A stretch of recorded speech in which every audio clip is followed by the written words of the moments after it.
Hello students, let's continue the chapter 3rd, human development.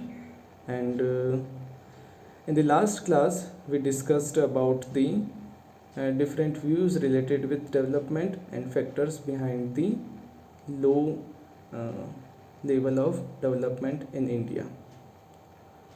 In today's session we will discuss different indicators of human development and level of development in Indian states.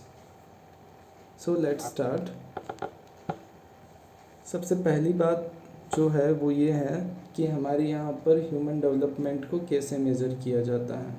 तो हमने भी एक agency जो है वो बनाई है human development को मेज़र करने के लिए, और वो एजेंसी है प्लानिंग कमीशन, जिसे अभी हम लोग क्या बोलते हैं, नीति आयोग बोलते हैं। तो planning commission prepares the human development report for India and take the states and UTs as units for analysis. Planning commission क्या करती हैं, ह्यूमन डेवलपमेंट रिपोर्ट बनाती हैं और उसमें राज्य और जितने भी केंद्र शासित प्रदेश हैं उनको विश्लेषण का आधार जो है वो बनाया जाता है। Further the states take districts as their units of analysis. देखिए, स्टेट्स के लिए तो प्लानिंग कमीशन बना लेता है, लेकिन उसके बाद डिस्ट्रिक्ट्स वाइज जो है ह्यूमन डेवलपमेंट इंडेक्स बनाने के लिए स्टेट्स जो हैं वो अपना काम करते हैं। अगर इंडिकेटर्स की बात की जाए ह्यूमन डेवलपमेंट इंडेक्स को मेजर करने के लिए, तो उसमें पहला इंडिकेटर यूएनडीपी इंडिकेटर्स हैं। वो सारे इंडिकेटर्स जो वर्ल्ड लेवल पर यूएनडीपी यूज़ करती है ह्यूमन डेवलपमेंट रिपोर्ट जनरेट करने के लिए, जैसे कि एक्सेस टू हेल्थ की बात करें तो यहाँ पर वो यूएनडीपी इंडिकेटर यूज़ में लेती हैं। कौन सा, लाइफ एक्सपेक्टेंसी एट बर्थ।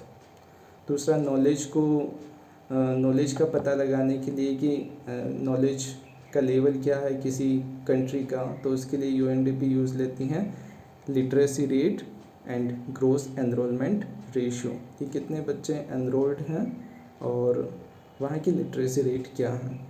और रिसोर्सेज तक पहुँच को पता लगाने के लिए यूएनडीपी जो है वो यूज़ में लेती है परचेजिंग पावर, कि लोगों की क्रय करने की क्षमता जो है वो कितनी है। तो ये यूएनडीपी इंडिकेटर्स है। पहला indicator life expectancy at birth, दूसरा indicator adult literacy rate, third है the gross enrolment ratio and fourth है एक्सेस टू रिसोर्सेज। ये चार इंडिकेटर जो हैं वो ह्यूमन डेवलपमेंट रिपोर्ट बनाने के लिए यूएनडीपी यूज़ में लेती हैं। लेकिन हमारे इंडिया में प्लानिंग कमीशन जो है वो इसके अलावा भी कुछ और इंडिकेटर्स जो हैं वो यूज़ में लेता है। जैसे कि फर्स्ट हम लोग बात करें इकोनॉमिक अटेनमेंट। इकोनॉमिक अटेनमेंट जो है वो भी यहाँ पर एक इंडिकेटर के रूप में जो है वो यूज़ में लिए जाते हैं। इसके अलावा सोशल एम्पावरमेंट जो है वो भी यूज़ में लिए जाते हैं। सोशल एम्पावरमेंट मीन्स हमारी जो सोसाइटी है उसके जो डिफरेंट ग्रुप्स हैं उनके बीच में, और उसमें जो लोअर ग्रुप हैं वो कितने एम्पावर हुए हैं और उनका लेवल क्या है उसको भी देखा जाता है। सोशल डिस्ट्रीब्यूटिव जस्टिस, हमारा जो सोशल डिस्ट्रीब्यूटिव जस्टिस पैटर्न है उसको भी यहाँ पर देखा जाएगा। एक्सेसिबिलिटी ऑफ अपॉर्चुनिटीज़, कितनी अपॉर्चुनिटी तक पहुँच है लोगों की, वो देखा जाएगा। Hygiene and welfare policies made by the state, अलग अलग स्टेट्स की जो स्वच्छता और सुधार से रिलेटेड जो भी पॉलिसीज़ हैं, जो भी नीतियाँ हैं, उनको यहाँ पर देखा जाता है। तो ये कुछ इंडिकेटर्स हैं जो हम लोग एक्स्ट्रा जो है यहाँ पर देखते हैं। अब इकोनॉमिक अटेनमेंट जो है वो बहुत ही इम्पोर्टेंट है, क्योंकि इसके अंदर हम लोग ये देखते हैं कि लोगों की परचेजिंग पावर क्या है ना, ग्रोस नेशनल प्रोडक्ट जो है वो क्या है, जीडीपी हमारी उसमें कितना सुधार हुआ है, ये सारी चीज़ें हम लोग इसके अंदर देखते हैं। सोशल एम्पावरमेंट जो है उसमें हम लोग ये देखते हैं कि यहाँ की जो सोसाइटी है उसका लिटरेसी रेट क्या है, उसमें पुअर्टी रेट क्या है, वो सारा हम लोग यहाँ पर देखेंगे। तो अब हम लोग एक एक इंडिकेटर्स को स्टडी करते हैं कि किस तरीके से ये इंडिकेटर किसी भी एरिया के डेवलपमेंट को शो करते हैं। फर्स्ट है इंडिकेटर्स ऑफ इकोनॉमिक अटेनमेंट। आर्थिक प्राप्तियाँ कितनी हुई है उसके सूचकांकों की बात करें तो कुछ सूचकांक हमारे यहाँ यूज़ में लिए जाते हैं। Gross national product and per capita availability are taken as measures to access the resource base of any country. Gross national product और पर कैपिटा अवेलेबिलिटी जो है रिसोर्सेज की, ये हम यहाँ पर देखते हैं कि आर्थिक रूप से हम लोग कितना सक्षम हुए हैं। तो ग्रोस नेशनल प्रोडक्ट जो है वो क्या है? Gross national product is an estimate of total value of the final goods and services.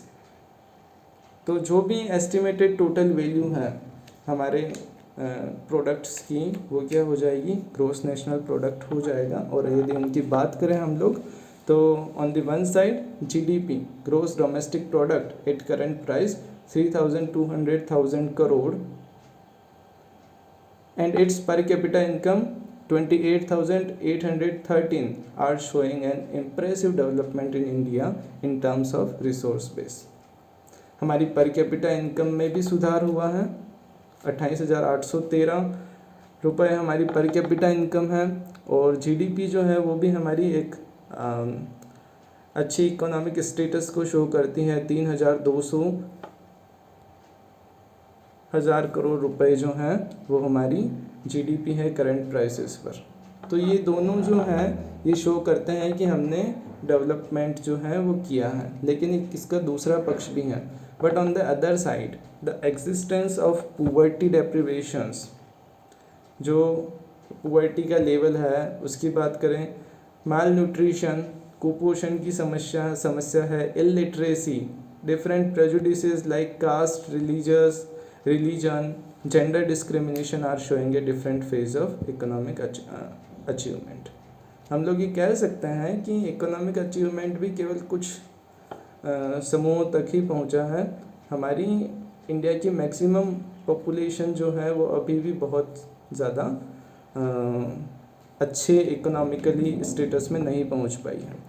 अभी आप लोग देखेंगे, अभी लास्ट जब देश के नाम संबोधन हुआ था तो हमने उसमें क्या कहा था? उसमें प्रधानमंत्री जी ने कहा था कि हम 80 करोड़ लोगों को, 80 करोड़ पर्सन्स जो हैं हमारी टोटल पॉपुलेशन के, उनको गेहूं और दालें जो हैं वो फ्री में देंगे। यानी कि हमारी टोटल पॉपुलेशन कितनी है? 121 करोड़। और उसमें से 80 करोड़ लोगों को हम लोग क्या दे रहे हैं? खाने के लिए गवर्नमेंट को फैसिलिटीज़ देनी पड़ रही है। तो इससे हम लोग कह सकते हैं कि हमारी पॉपुलेशन का कितना बड़ा पोर्शन जो है वो अभी भी इकोनॉमिकली बहुत ज़्यादा पुअर कंडीशन में है। अब स्टेट्स जो हैं जो हाई पर कैपिटा इनकम रखते हैं उनकी अगर हम लोग बात करें तो उनमें महाराष्ट्र आ जाएगा। यहाँ पर महाराष्ट्र है। उसके बाद पंजाब, ये पंजाब, हरियाणा जस्ट नीचे की तरफ हरियाणा स्टेट, फिर है गुजरात और दिल्ली। ये जो स्टेट्स हैं यहाँ पर कैपिटा इनकम जो है वो हाई है। लेकिन हमारे इंडिया के बहुत से स्टेट हैं जहाँ पर कैपिटा इनकम बहुत ही कम है। और उन स्टेट्स की बात करें तो वो स्टेट्स हैं, states having low per capita income are Uttar Pradesh. अब उत्तर प्रदेश जो है यहाँ पर लो पर कैपिटा इनकम है, यहाँ उत्तर प्रदेश है। बिहार, हीरा बिहार, उड़ीसा, यहाँ पर उड़ीसा है। मध्य प्रदेश, आसाम, हीरा आसाम, जम्मू एंड कश्मीर, ये जम्मू एंड कश्मीर। तो इन स्टेट्स की अगर बात करें तो यहाँ पर कैपिटा इनकम बहुत कम है। अब यहाँ पर कैपिटा इनकम ज़्यादा होने के पीछे बहुत सारे फैक्टर्स हैं। और वो फैक्टर्स हैं इंडस्ट्रियलाइजेशन, अर्बनाइजेशन, हम लोग कह सकते हैं ये एक बड़े फैक्टर हैं जिनकी वजह से क्या हो रहा है, यहाँ पर डेवलपमेंट जो है वो ज़्यादा हुआ, पर कैपिटा इनकम जो है वो लोगों की बढ़ी है। लेकिन अगर इन स्टेट्स की बात करें, उत्तर प्रदेश, बिहार, मध्य प्रदेश, ओडिशा, तो इन स्टेट्स में पर कैपिटा इनकम कम होने के पीछे हम लोग क्या रीज़न दे सकते हैं कि पहला तो मॉडर्न एग्रीकल्चर सिस्टम अभी तक डेवलप नहीं हुआ है, और इंडस्ट्रियलाइजेशन भी अभी तक जो है वो कम्प्लीटली डेवलप नहीं हुआ है। तो पहला तो हम पर कैपिटा इनकम से देख सकते हैं, और दूसरा पोर्शन है पर कैपिटा कंजप्शंस, कि लोग कंज्यूम कितना कर रहे हैं, लोग खर्च कितना कर रहे हैं। पर कैपिटा कंजप्शन के मामले में भी स्टेट्स में बहुत ज़्यादा डिफरेंस है, जैसे कि हाई पर कैपिटा कंजप्शन हम लोगों को कहाँ मिलेगा, हम लोगों को मिलेगा केरला, पंजाब, हरियाणा, महाराष्ट्र, गुजरात। अब जिन लोगों के पास में पैसे ज़्यादा आएंगे वही तो उनका ही तो कंजप्शन भी ज़्यादा आएगा, तो कंजप्शन के मामले में भी ये स्टेट्स जो हैं वो आगे हैं। और अगर हम बात करें लो पर कैपिटा कंजप्शंस की, तो वही स्टेट जहाँ पर कैपिटा इनकम भी बहुत कम है, जैसे उत्तर प्रदेश, बिहार, ओडिशा, मध्य प्रदेश। यहाँ पर कैपिटा कंजप्शन भी कम है, लोगों के पास पैसा ही नहीं आएगा तो वो खर्च भी नहीं करेंगे। नेक्स्ट अगर बात करें पुवर्टी की, तो पुवर्टी के मामले में भी इंडिया में बहुत ज़्यादा, इंडियन स्टेट्स में आपको डिफरेंसेस बहुत देखने को मिलेंगे। जैसे कि poverty is the state of deprivation, हम लोग सभी जानते हैं, and it reflects the inability of an individual to satisfy certain basic needs for a sustained healthy and reasonably productive living। तो हमें एक सही जीवन जीने के लिए हम लोग कह सकते हैं कि अगर हमारे पास साधन उपलब्ध नहीं है तो वही क्या है, निर्धनता है। तो अगर पुवर्टी की बात करें तो स्टेट्स जो हैं उनमें हाईएस्ट पुवर्टी रेट आपको मिलेगी छत्तीसगढ़ में। यहाँ छत्तीसगढ़ है, ये पूरा छत्तीसगढ़ स्टेट जो है ये रहेगा। एंड लोएस्ट जो है वो कहाँ है, गोवा। गोवा में आपको लोएस्ट लिटरेसी, लोएस्ट पुवर्टी रेट जो है वो देखने को मिल जाएगी। तो इन दोनों में मेन डिफरेंस वापस हम लोग यही कह सकते हैं कि गोवा जो है वहाँ पर पुवर्टी का लेवल कम क्यों है, तो वहाँ पर एम्प्लॉयमेंट अपॉर्चुनिटीज़ बहुत ज़्यादा हैं। और अगर छत्तीसगढ़ की बात करें तो यहाँ पर क्या है, मैक्सिमम पॉपुलेशन प्राइमरी सेक्टर यानी कि एग्रीकल्चर में वर्क करती है, तो इस वजह से इस एरिया में पुवर्टी रेट जो है वो भी आपको ज़्यादा मिलेगा। दादरा एंड नगर हवेली जो है यहाँ पर भी आपको हाईएस्ट पुवर्टी रेट मिलेगी इन यूटीज़। अगर यूटीज़ की बात करें तो हाईएस्ट पुवर्टी रेट जो है वो आपको कहाँ मिलेगी, दादरा एंड नगर हवेली में मिलेगी,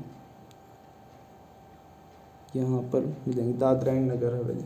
तो इन यूटीज़ में भी दादरा एंड नगर हवेली, और स्टेट्स में छत्तीसगढ़ में आपको क्या रहेगा, पुवर्टी रेट जो है वो हाईएस्ट मिलेगी, और लोएस्ट पुवर्टी रेट कहाँ मिलेगी, गोवा मिलेगी। फैक्टर्स क्या हैं, फैक्टर्स ये हैं कि एम्प्लॉयमेंट अपॉर्चुनिटीज़ और इंडस्ट्रियलाइजेशन एंड जितने भी इकोनॉमिक एक्टिविटीज़ हैं वो यहाँ पर कम हैं छत्तीसगढ़ और आसपास के स्टेट्स में, ओडिशा, मध्य प्रदेश में। लेकिन गोवा और इसके आसपास के जो स्टेट्स हैं, महाराष्ट्र, यहाँ पर इंडस्ट्रियलाइजेशन, टूरिज़्म डेवलपमेंट की वजह से एम्प्लॉयमेंट अपॉर्चुनिटी जो है वो ज़्यादा है, और इसी वजह से लोगों की पर कैपिटा इनकम जो है वो भी ज़्यादा है। Next, indicators of healthy life.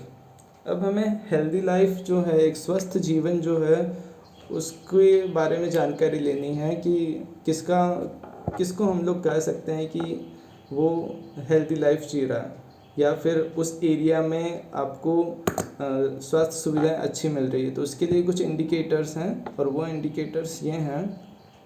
First है मॉर्टेलिटी रेट, हमें उस पर्टिकुलर एरिया की मॉर्टेलिटी रेट को देखना पड़ेगा, मृत्यु दर को देखना रहेगा।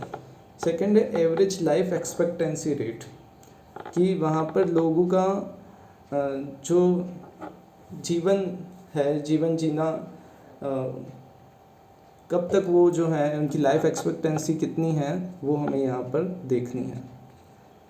औसत आयु कितनी है, औसत आयु दर कितनी है वो हम यहाँ पर देखेंगे।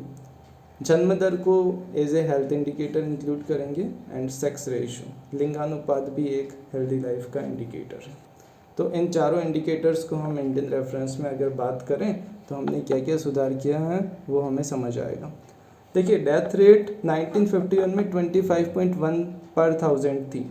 1000 लोगों पे 25 के आसपास लोगों की जो है वो मृत्यु हो जाती थी, लेकिन हमने मेडिकल फैसिलिटीज़ को डेवलप किया, उसकी वजह से आज वो कहाँ पहुँच गई है, 6.5 पर थाउजेंड पर पहुँच गई हैं। लेकिन इन्फेंट मोर्टेलिटी रेट की बात करें उसमें भी सुधार हुआ है। 1951 में 148 पर थाउजेंड थी, वो 2015 में 37 पर थाउजेंड हो जाती हैं। तो हमने सुधार इसमें भी किया है क्योंकि मेडिकल फैसिलिटीज़ जो हैं वो डेवलप हुई, लेकिन अभी भी 37 जो है बहुत ज़्यादा है, इसको कम करने की ज़रूरत है। लाइफ एक्सपेक्टेंसी अगर हम लोग औसत आयु की बात करें तो 1951 में केवल 37 ईयर हमारी औसत आयु थी। 1951 में केवल 37 साल जो है वो एवरेज एज हुआ करती थी लोगों की, लेकिन अब 2015 में कितनी हो गई है, 66.9 ईयर्स जो है वो मेल्स में क्या मिलेगी, एवरेज एज मिलेगी कि 66 साल तक तो लोग जी सकते हैं, जीते हैं। अगर महिलाओं की बात की जाए तो 36 ईयर्स हुआ करती थी, केवल 36 साल महिलाएं जो हैं 1951 में उनकी एवरेज एज हुआ करती थी, लेकिन 2015 में वो 70 ईयर्स हो गई। महिलाएं एवरेज कितना जीती हैं, 70 साल जो है उनकी एवरेज एज हो जाती है। तो हमने इसमें भी सुधार किया है। 1951 to 2015 birth rate decrease from 40.8 to 20.8 per thousand. हमारी बर्थ रेट भी कम हुई है, ये एक अच्छा इंडिकेटर है। और पहले बर्थ रेट होती थी 1000 पे 40 के आसपास, 1000 जो हमारी जनसंख्या होती थी उस पर 40 लोगों का जन्म होता था एक पीरियड में, लेकिन अब कितनी है, 20 पर थाउजेंड। सेक्स रेशियो की बात करें तो सेंसस 2011 के अकॉर्डिंग हाईएस्ट सेक्स रेशियो आपको कहाँ मिलेगा, केरला में। Lowest sex ratio Haryana state में दिखाई देगा। एंड चाइल्ड सेक्स रेशियो की बात करें तो उसमें हाईएस्ट आपका कौन सा है, केरला, और लोएस्ट है हरियाणा। अब थर्ड इंडिकेटर है, अगला इंडिकेटर है सोशल एम्पावरमेंट से related indicator. Freedom from hunger, poverty, servitude, bondage, ignorance, literacy and other forms of domination is the key of human development. Social empowerment में हम लोग ये सारी चीज़ें देखते हैं, hunger, poverty, servitude, bondage, ignorance, illiteracy, ये सारी चीज़ें। Empowerment and participation of the people by using their capabilities and choices in the society leads to actual freedom. लोगों का जितना पार्टिसिपेशन बढ़ेगा, लोगों का किसी भी एक्टिविटी के अंदर जो है वो पार्टिसिपेशन होगा, तो हम लोग कह सकते उनकी रुचियाँ जो है वो बढ़ेगी, तो हम लोग कह सकते हैं कि वास्तव में उनको जो है वो फ्रीडम मिली है। This can happen through literacy. देखिए अगर लिटरेट होगा पर्सन तो वो अपनी बात कह सकेगा लोगों के सामने, और अगर वो लिटरेट नहीं है, पढ़ा लिखा नहीं है, तो उसे जानकारी नहीं होगी कि वर्ल्ड में क्या चल रहा है, और फिर वो अपना डेवलपमेंट नहीं कर पाएगा। लिटरेसी रेट की बात की जाए, इंडिया की ओवरऑल लिटरेसी है 24.04% according to 2011 census, and the female literacy rate is 65.46%। Female literacy rate कितनी है, 65%। फिर भी देखिए गेप कितना है लिटरेसी रेट में, ओवरऑल हमारी 74% है, लेकिन फीमेल लिटरेसी कहाँ पहुँच जाती, केवल 65% के आसपास है। तो हम लोग कह सकते हैं कि हमें फीमेल लिटरेसी को और ज़्यादा बढ़ाना है। स्टेट्स अकॉर्डिंग टू लिटरेसी की बात करें तो सबसे इम्पोर्टेंट ये क्वेश्चन पूछा जाता है, लोएस्ट लिटरेसी कहाँ है, बिहार में है। अब बिहार की लोकेशन हम देख लें, यहाँ पर बिहार है। और केरला, हाईएस्ट लिटरेसी रेट कहाँ मिलेगी, केरला में मिलेगी, यहाँ आपको केरला मिलेगा। तो इन दोनों स्टेट्स में हाईएस्ट एंड लोएस्ट लिटरेसी रहेगी। नेक्स्ट है, हाँ, बिहार एंड केरला। नेक्स्ट है human development index in India. अगर हम इंडियन रेफरेंस में बात करें ह्यूमन डेवलपमेंट इंडेक्स की, तो सबसे पहले तो ये ध्यान रख लीजिए कि इंडेक्स जो है अप्लाइड मैन पावर रिसर्च द्वारा बनाई जाती है, जो किसके सुपरविज़न में काम करता है, प्लानिंग कमीशन के सुपरविज़न में काम करता है, और सारी स्टेट्स और यूनियन टेरिटरीज़ को यहाँ पर जो है वो दिया जाता है। अब ह्यूमन डेवलपमेंट इंडेक्स की बात करें तो केरला जो है वो फर्स्ट पोजीशन पर है, और उसके बाद सबसे लास्ट पोजीशन पर बात करें तो वो है छत्तीसगढ़। छत्तीसगढ़ आपको यहाँ मिलेगी। लास्ट पोजीशन कौन किसकी है? छत्तीसगढ़ की मिलेगी। तो फर्स्ट है केरला एंड लास्ट पोजीशन है छत्तीसगढ़। सेकंड थर्ड पोजीशन भी आपको देखनी चाहिए। सेकंड पर दिल्ली स्टेट है, फिर हिमाचल प्रदेश जो है वो आ जाएगा, एंड लास्ट पोजीशंस की बात करें तो ओडिशा एंड बिहार, ये लास्ट वाले सेकंड और थर्ड पोजीशन पर हैं। नेक्स्ट है reasons for the high and low HDI। अब जो हाई और लो HDI है कि छत्तीसगढ़, बिहार और उड़ीसा में तो लो लेवल ऑफ HDI हमें देखने को मिल रहा है, और अगर हम लोग इनकी बात करें केरला और दूसरे नेबरिंग स्टेट्स की बात करेंगे तो यहाँ पर हाई लेवल ऑफ HDI मिल रहा है। तो उसके पीछे क्या क्या रीज़न है? तो 3 रीज़न मेन है। फर्स्ट है सोशो पॉलिटिकल रीज़न, सेकंड है इकोनॉमिक एंड थर्ड है हिस्टोरिकल रीज़न। सोशल रीजंस की बात करें, higher number of literates is the main reason for the Kerala living high value. वहाँ पर लिटरेसी रेट हाई है केरला में, इसलिए क्या हो रहा है, वहाँ पर HDI भी ज़्यादा है। On the other hand Bihar, Odisha, Madhya Pradesh, Assam, Uttar Pradesh have low composite value of HDI because of their lowest literacy. Next, economically developed states like Maharashtra, Tamil Nadu and Punjab have higher value of HDI as compared to states like Chhattisgarh, Bihar, Madhya Pradesh. तो इन states में आपको high मिलेगा क्योंकि ये industrially developed state हैं, महाराष्ट्र, तमिलनाडु और पंजाब। लेकिन छत्तीसगढ़, बिहार और मध्य प्रदेश जो है यहाँ पर मेनली इकोनॉमिक एक्टिविटी में एग्रीकल्चर जो है वो की जाती है, तो कह सकते हैं कि इन स्टेट्स में HDI लेवल भी कम है।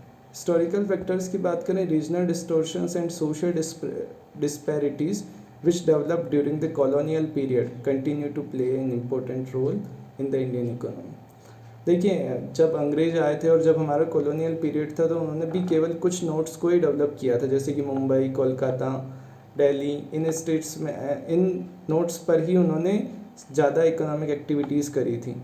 तो उसकी वजह से हम लोग कह सकते हैं कि दूसरे एरिया जो थे वो डेवलपमेंट में पीछे रह जाते। तो हिस्टोरिकल फैक्टर भी बड़ी इम्पोर्टेंट रोल प्ले करता है। अब ये जो हमारी पॉपुलेशन है और एनवायरनमेंट और डेवलपमेंट है, इनमें आपस में क्या रिलेशन है और इनके बारे में क्या क्या व्यूज़ हैं, उन डिफरेंट व्यूज़ को अगर हम लोग स्टडी करें, क्योंकि देखिए डेवलपमेंट जो है वो कॉम्प्लेक्स फिनोमिना है, उसमें पॉजिटिव एस्पेक्ट हैं तो नेगेटिव एस्पेक्ट भी हैं। पॉजिटिव एस्पेक्ट में यदि हम लोग कह दें कि मॉडर्नाइजेशन हुआ है, लेकिन नेगेटिव में तो regional disparities, social inequalities, discrimination, deprivations, replacement of people, ये सब हुआ ही है। तो क्या क्या व्यूज़ हैं डिफरेंट ऑर्गेनाइजेशंस के, डिफरेंट इंडिविजुअल्स के, उनको हमें यहाँ पर देखना रहेगा। फर्स्ट है UNDP, second new Malthusian environmentalist and radical ecologist, और थर्ड है इंडियन व्यूज़। तो फर्स्ट हम लोग देखते हैं UNDP का क्या व्यू है। Role of civil society is very important. UNDP ने क्या कहा है कि सिविल सोसाइटीज़ का रोल जो है वो डेवलपमेंट में बहुत ज़्यादा है। Civil society should work for building up opinion for reduction in military expenditure, demobilisation of armed forces, transition from basic defense to production of basic goods and services and disarmament and reduction in the nuclear warheads by the developed countries। देखिए, civil societies जो हैं उनका होना बड़ा ज़रूरी है, और ये सिविल सोसाइटी को क्या वर्क करना चाहिए कि जो मिलिट्री पर खर्च किया जा रहा है उसको कम करना चाहिए, आर्म्ड फोर्सेस को डीमोबिलाइजेशन की तरफ ले जाना चाहिए, और बेसिक गुड्स के प्रोडक्शन पर ज़्यादा ध्यान दिया जाना चाहिए, और न्यूक्लियर वॉरहेड्स जितने बढ़ रहे हैं वर्ल्ड लेवल पर, आज हर एक कंट्री कहता है कि हमारे पास न्यूक्लियर पावर है, तो उसको जो है वो कम किया जाना चाहिए, उसको रोका जाना चाहिए, तब जा कर के डेवलपमेंट हम लोग कर सकते हैं। क्योंकि अगर कंट्री मिलिट्री की तरफ ज़्यादा ध्यान देगी तो क्या होगा, डेवलपमेंट में वो पिछड़ जाएगी। नेक्स्ट है, for a happy and peaceful social life, new Malthusian environmentalist and radical ecologist क्या कहते हैं, for a happy and peaceful social life proper balance between population and resources is necessary condition. ऐसा नहीं होना चाहिए कि पॉपुलेशन बहुत ज़्यादा हो जाए और रिसोर्सेज बहुत कम बचे, तो ऐसा अगर होता है तो फिर प्रॉब्लम क्रिएट होगी और डेवलपमेंट जो है वो अच्छे से नहीं हो पाएगा। Robert Malthus was the first scholar who Drew attention towards the imbalance between population and resources. एक रॉबर्ट माल्थस नाम का इकोनॉमिस्ट था, उसने बताया था कि किस तरीके से रिसोर्सेज और पॉपुलेशन के बीच में रिलेशन होता है, और अगर ये रिलेशन बिगड़ता है तो बहुत सारे नेगेटिव इम्पैक्ट हम लोगों को देखने को मिलते हैं। इंडियन व्यूज़ की बात करें तो महात्मा गांधी जो है वो बहुत सपोर्ट करते थे, was also supporter balance and harmony between people and resources. According to him, industrialisation has institutionalised the loss of morality, spirituality, self reliance, non violence and mutual cooperation and environment. तो जो industrialisation की तरफ भाग रही है ना दुनिया, अगर उसको छोड़ दिया जाए तो हम लोग सही मायने में डेवलपमेंट जो है वो कर सकते हैं। क्योंकि इंडस्ट्रियलाइजेशन की वजह से क्या होता है, केवल एक ही जगह सब कुछ चीज़ें जो है वो इकट्ठी हो रही है, डेवलपमेंट केवल कुछ लोगों का हो रहा है, तो ये कहा जा सकता है कि इंडस्ट्रियलाइजेशन के नेगेटिव एस्पेक्ट भी होते हैं। एंड उन्होंने क्या कहा था, higher goals achieved through austerity of individual. आत्मसंयम से हम लोग डेवलपमेंट जो है उसके हायर गोल्स को अचीव कर सकते हैं। ट्रस्टीशिप ऑफ सोशल वेल्थ, जो भी हमारी सोसाइटी की संपत्ति है उसका ट्रस्टीशिप जो है वो किया जाना चाहिए, उसका ट्रस्ट बनना चाहिए और उसके बेस पर जो है वो डेवलपमेंट होना चाहिए। और नॉन वायलेंस तो बड़ा इम्पोर्टेंट है, अहिंसा होनी चाहिए, उन्होंने इस पर कहा था। अब उनके जो व्यूज़ हैं वो बहुत सारी रिपोर्ट्स में, बुक्स में दिखाए गए हैं, जैसे कि club of Rome report, limits of growth जो थी क्लब ऑफ रोम की रिपोर्ट, उसमें दिया गया है इनके विचारों को, ऐसे ही विचारों को दिया गया है। शूमेकर की जो बुक है स्मॉल इज़ ब्यूटीफुल, इसमें भी ऐसे विचार मिले हैं। Brundtland commission report our common future में भी हम लोगों को ये चीज़ें देखने को मिलती हैं। लास्ट एजेंडा 21 जो था वो भी सस्टेनेबल डेवलपमेंट की तरफ जो है वो बात करता है। तो इस तरीके से हम लोग कह सकते हैं कि डेवलपमेंट जो है वो केवल यही नहीं है कि हम लोग मॉडर्नाइज हो जाएं। डेवलपमेंट का मतलब ये है कि हमारी सोसाइटी का हर एक हिस्सा जो है उसका डेवलपमेंट हो, उसकी बेसिक नीड्स जो हैं एजुकेशन, हेल्थ और उसकी परचेजिंग पावर जो है वो अगर डेवलप हो जाए तो हम लोग कह सकते हैं कि डेवलपमेंट वास्तव में हुआ है। कुछ इम्पोर्टेंट क्वेश्चंस हैं जो आप लोगों को करना है। Which state of India has the lowest literacy rate? Mention its literacy rate also. Second question, why human development necessary? Explain any 4 reasons. And third question is, define the term human development. Explain with examples with 2 major factors which have caused special variation in the level of human development among the major states of India. तो ये तीनों questions जो हैं वो आप लोग करेंगे। उसके बाद मैप वर्क देख लेते हैं। मैप वर्क है, one state with highest level of HDI Kerala, Kerala की लोकेशन यहाँ है। And one state with lowest level of HDI Chhattisgarh, Chhattisgarh की लोकेशन यहाँ है। तो ये दोनों स्टेट आपको अपने मैप वर्क में जो है वो ऐड करने हैं। And thank you. नेक्स्ट हम लोग जो हैं वो शुरू करेंगे ह्यूमन सेटलमेंट्स।